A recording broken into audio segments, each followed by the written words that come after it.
नमस्कार। भारतीय जनता पार्टी की पत्रकार वार्ता में आप सभी सम्मानित पत्रकार मित्रों का हार्दिक हार्दिक स्वागत है।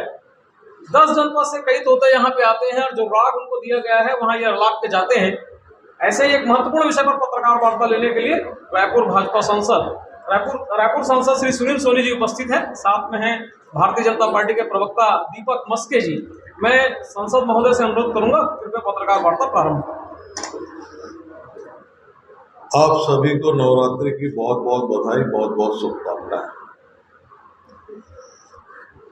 आज दिल्ली से सोनिया जी के अनोखे तोते जो वहां पे से रट कर आए, यहां क्या बोल रहे हैं।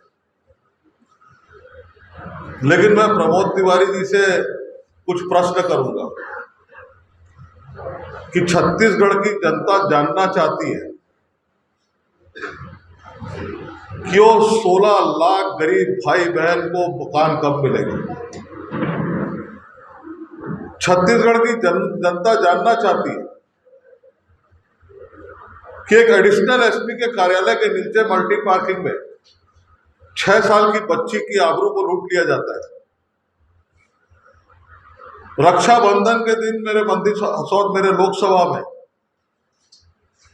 2 बहनों के साथ में अनाचार होता है। सुकमा के अंदर 6 साल की बच्ची के साथ में रेप होता है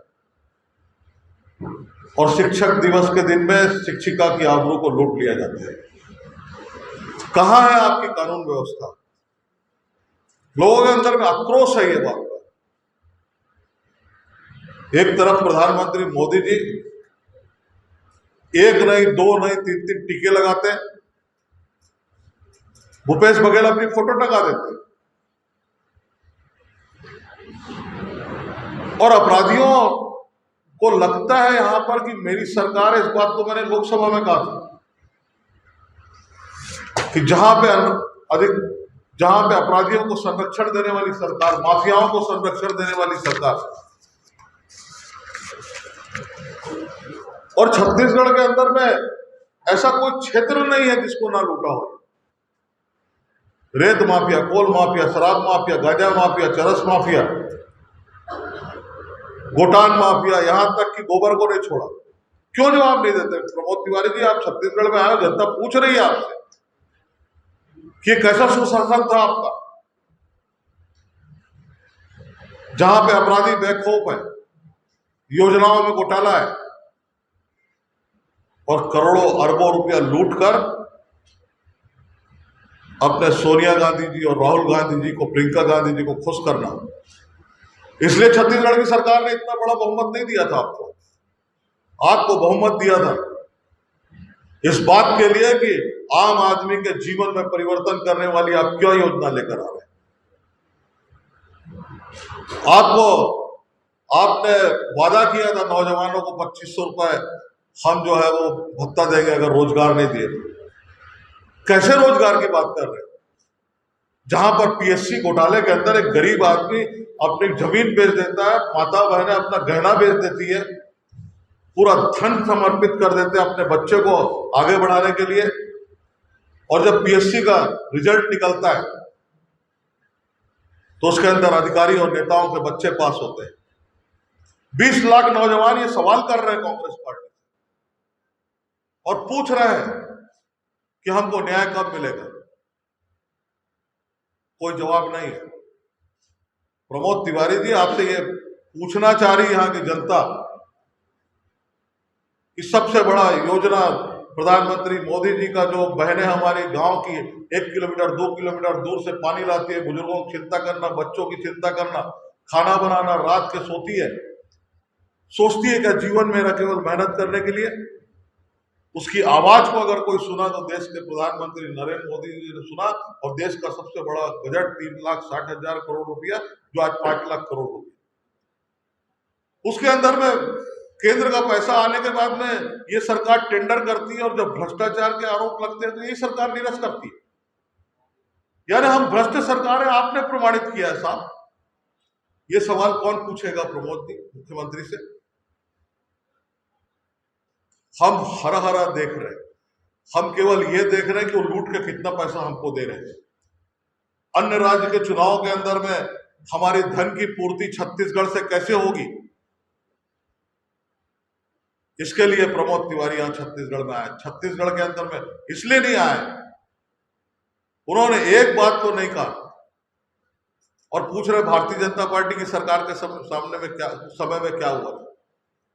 मैं अगर गिनाना चाहूंगा 15 साल के अंदर में खाली रायपुर के अंदर में आप देखेंगे जो हमारे नौजवानों के लिए जो बाहर जो पढ़ने जाते थे उन सब के लिए जो है NIT है, IIT है, IIIT है, लॉ यूनिवर्सिटी है, अनेक मेडिकल कॉलेज हमने खोलकर दिखाया। हमने एम्स हमारे अटल जी की मेहरबानी से, सुषमा जी की मेहरबानी से, रमेश बैस जी ने जिसको आग्रह किया था यहाँ पर एम्स हमारे यहाँ पर आया, जिसने कोविड के अंदर में अपनी भूमिका को बताया। छत्तीसगढ़ में अगर एम्स नहीं होता तो क्या हालत होती। Health infrastructure, education infrastructure, road infrastructure, और अगर विद्युत के मामले में अगर देखेंगे 4,700 मेगावाट जो 24,784 मेगावाट में पहुंच गए। ऐसा कोई क्षेत्र नहीं है। आम आदमी के दर्द को सुनकर 1 रुपया चावल देने वाली सरकार, जो बस्तर एक पड़ने पर चिरौंजी और नमक रखता था उसको एक पड़ने पर चिरौंजी और इमली रखता था, उसको मुफ्त, और नमक लेता था उसको मुफ्त में नमक देने वाली सरकार। एक आदिवासी भाई के दर्द को समझा, वहां पर मेडिकल कॉलेज खोला, लाइवलीहुड के तहत पढ़ने की व्यवस्था की, कौशल विकास के तहत उनको रोजगार मिले उसकी व्यवस्था की। ऐसा कोई क्षेत्र छत्तीसगढ़ का छूता नहीं है जहां पे हमारी 15 साल की सरकार ने, भारतीय जनता पार्टी की सरकार ने काम न किया। आंख खोलकर अगर प्रमोद तिवारी जी देखोगे आप, तो 15 साल में जो छत्तीसगढ़ ने विकास के नए आयाम गढ़े हैं, इन 5 सालों में केवल विध्वंस देखोगे। आप देखिए, दर्जन भर से अधिक विधानसभा के अंदर में लोग मत देने का बहिष्कार कर रहे हैं, जिसका अधिकार है, वोट देने का अधिकार है, सरकार बनाने और बदलने का अधिकार है जिसके हाथ में। क्यों कर रहे हैं? क्योंकि उसकी क्षेत्र में सड़क नहीं बनी। वो क्षेत्र के लोगों को बताना चाहूंगा, ये सरकार नहीं बना सकती भाई। इस सरकार ने गड्ढे भरने के लिए लोन लिया है। देश में अजूबी सरकार है कि जो गड्ढा पाटने के लिए लोन लिया है, उस सरकार से नई सड़क की उम्मीद करना बेईमानी है। हम इनसे विकास की उम्मीद नहीं कर सकते। रायपुर शहर गड्ढापुर बन गया, चाकूपुर बन गया, अपराधी और माफिया सड़क पर घूम रहे हैं, पूरे छत्तीसगढ़ की फिजा को बिगाड़ कर रख दिया। लेकिन ये जवाब नहीं मांगेंगे प्रमोद तिवारी जी, क्योंकि दुधारू गाय है, ATM है। और भूपेश बघेल जी जैसे ATM को छेड़ना जो है केंद्र सरकार का भूते की बात नहीं है।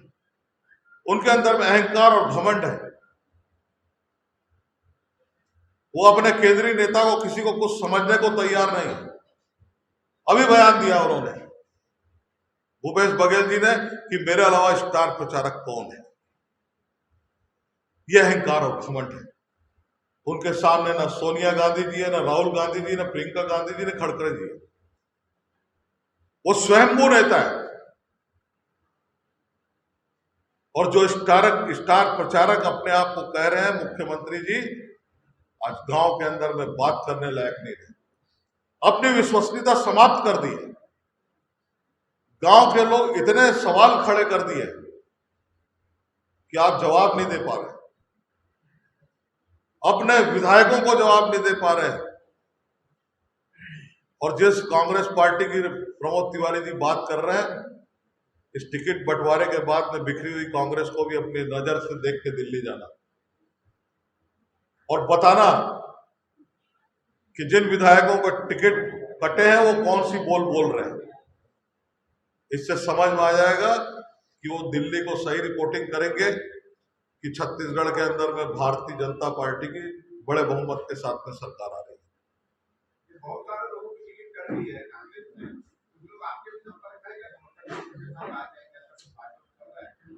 नहीं, हमने तो लगभग सभी टिकटों को बहुत पहले से बांट दिया और इनके लिए तो लाखों रुपया लोग दिल्ली और रायपुर के चक्कर काट के खर्च कर दिए, उसके बाद में बैरंग लौटे। तो कांग्रेस पार्टी चप्पल घसवाने वाली पार्टी है और जिनको भी कांग्रेस के लोगों को अगर अच्छी सरकार लाना है और भारतीय जनता पार्टी को समर्थन करना चाहे तो उन सबका स्वागत है।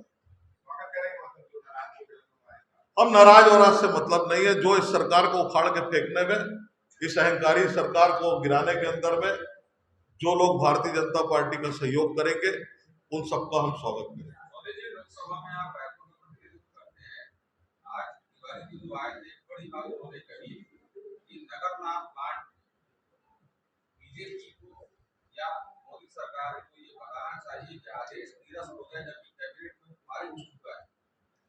देखिए, अब ये बात पे विराम लग गया। हमारे अमित शाह जी ने बस्तर में इस बात को विश्वास दिलाकर गए हैं कि नगर नार प्लांट जो है वो निजीकरण नहीं होगा, तो इसके बाद में राजनीति किसी को नहीं करना चाहिए और बस्तर के लोगों का प्लांट है, बस्तर के लोग उसमें सहभागी बने, रोजगार ले रहे प्राप्त करें और अपने जीवन में उन्नति और प्रगति लाए। प्रमोद तिवारी ने कहा है कि मोदी सरकार ने 65 पुरस्कार राज्य को दिए तो शिक्षा, स्वास्थ्य और विकास को लेकर है। अरे ऐसा कौन सा पुरस्कार है भैया? उसको जो योजना है उसका नाम अच्छा है। मैंने कभी किसी योजना का नाम का विरोध मैंने भी नहीं किया। गोबर अच्छी योजना, गुठान अच्छी योजना, लेकिन योजना का नाम अच्छा है। हमने हमेशा भ्रष्टाचार का विरोध किया। इन नाम के आधार पर जो भ्रष्ट आचरण है इनका, जिसमें करोड़ों अरबों रुपया लूटा है, इस बात का भारतीय जनता पार्टी विरोध करती है। सर, ये योजना आपकी सरकार आएगी तो क्या यही योजना लेके आप आगे बढ़ेंगे? जो अच्छी योजनाएं होंगी वो सबको हम लागू करेंगे। और गोधन योजना, गोबर योजना तो केंद्र की योजना है, बहुत पुरानी योजना है और ईमानदारी के साथ लागू करेंगे। भारतीय जनता पार्टी कथनी और करनी में अंतर नहीं है और इन 5 सालों के अंदर में भ्रम फैलाया। भूपेश बघेल जी ने किसी का एक अपराध सिद्ध करके नहीं दिखाया। यह अपने आप में प्रमाणित है कि भारतीय जनता पार्टी ने इस छत्तीसगढ़ की सेवा की है। जब खनन की बात आती है तो केंद्र में उंगली उठाते हो और जब केंद्र कोई अच्छा फैसला लेता है तो हमने किया। मैंने कहा ना, मोदी जी जो है कोविड कालखंड के अंदर में 3 वैक्सीन दिए, फोटो हम अपना लगाएंगे। हम पैसा खर्च नहीं करेंगे लेकिन फोटो लगाएंगे। मनरेगा का पैसे का हम दुरुपयोग करेंगे। अब गुठान के अंदर में फोटो क्यों नहीं लगाते भूपेश बघेल जी? गोबर का कोई प्लांट आपने बनाया तो उसमें फोटो लगाकर दिखाओ ना, बताओ ना जनता को यहाँ पे मैंने प्लांट बनाया। ये दोहरी भूमिका की पार्टी है और अस्पष्ट नीति है इसकी और नियत बदनीयती है। नियत नहीं है, इनके अंदर में बदनीयती है, जिसका परिणाम है छत्तीसगढ़ बहुत पीछे हो गया। प्रमोद तिवारी ने 5 राज्यों में कांग्रेस की सरकार बनने का दावा किया। सपना कोई भी देख सकता है, उसको कोई नहीं रोक सकता। सपना देखने में किसी को आपत्ति नहीं है और अच्छे सपने देखते हैं। और ये तो बोलेंगे ना कि इनके लिए तो कई एटीएम के द्वार खुल जाए, क्योंकि आने वाले समय में लोकसभा का चुनाव है तो अच्छे सपने देख रहे हैं, लेकिन इनका सपना भंग हो जाएगा। जनता जान गई है कि इनका चाल चरित्र क्या है। आपको क्या लगता है 5 राज्यों में बीजेपी आएगी? 100% आएगी, इसमें कोई शंका नहीं है। ये कल से नामांकन दूसरे चरण का शुरू हो रहा है, आज पहले चरण का किस तरह की तैयारी है? देखिए, हमने सब पहले ही टिकट को तय कर दिया था। हमारे प्रत्याशी घर घर संपर्क चालू कर दिए हैं और मैं भी अभी तक के 8 विधानसभाओं में घूम चुका हूं। मैं सभी 9 विधानसभाओं में जाऊंगा और जो जनता का उत्साह है और इस सरकार के खिलाफ जो आक्रोश है वो हमको देखने को मिल रहा है। जो डरी हुई जनता थी, जो कानून का जो प्रहार था जनता के ऊपर में, उससे डरी हुई थी। अब जनता हमारे साथ सड़क पर आ रही है। कल मैं आरंग में था और आरंग के मंदिर असौत में अद्भुत भीड़, और लोगों का जो समर्थन मिल रहा था और लोगों का चेहरा मैंने देखा, उनको ऐसा लग रहा था कि कल मतदान और कल हम बदल दें। आज उत्तर विधानसभा में भी मैंने देखा, जो कार्यकर्ताओं के अंदर में एक जोश देखा कि सरकार को बदलना है, और नहीं सही वो बदल के रही वो, ये दिमाग में बैठ गया लोगों के। तिवारी जी कह रहे हैं कि अमित शाह जी वहीं जाते हैं जहां बीजेपी हार रही होती है, आगे की तैयारी के लिए। और राहुल गांधी जी कहां जाते हैं? उत्तर प्रदेश जैसा बड़ा राज्य जहां पे दाही में नहीं पहुंच पाए, 2 या 3 विधायक उनका चुन के आए हैं। और ये भूपेश बघेल जी कहां गए थे? उत्तर प्रदेश गए थे, असम गए थे, अन्य राज्यों के अंदर में गए थे। क्या किए? पैसा पहुंचाया, छत्तीसगढ़ को लूट के पहुंचाया, लेकिन जिताया कहां भाई आपने? और राहुल जी के नेतृत्व में ऐसा कौन सा हम जीत हासिल कर लिया? वो स्वयं हार गए। और कांग्रेस की ये हालत है, 2014 का लोकसभा और अभी जब मैं 2000 में उस पार्लियामेंट में बैठ रहा हूं, दोनों समय में अगर देखेंगे तो प्रधानमंत्री मोदी जी की कृपा से प्रतिपक्ष का नेता कांग्रेस का बन रहा है। जनता ने उतनी सीटें भी इनको नहीं दी। सीएम अब बस्तर से लौटे और उन्होंने कहा है कि बस्तर में कांग्रेस को लेकर जबरदस्त माहौल है और पूरी सीटें कांग्रेस ही जीतेगी। मैंने कहा ना, हराना दिख रहा है इनको, पैसे का अहंकार दिख रहा है कि हम हर जगह हम पैसे का उपयोग करके हम जीत जाएंगे, और कमाया हुआ पैसा खर्च करके हम कहीं ना कहीं अच्छे रिजल्ट पाएंगे। भूपेश बघेल जी, छत्तीसगढ़ की जनता शांति चाहती है, छत्तीसगढ़ की जनता विकास चाहती है, छत्तीसगढ़ की जनता बिकाऊ नहीं है, और छत्तीसगढ़ की जनता जानती है इस बात को। झेला उसने 5 साल को, किसी वर्ग का जब हर वर्ग को प्रताड़ित किया है, उसका जवाब देगी।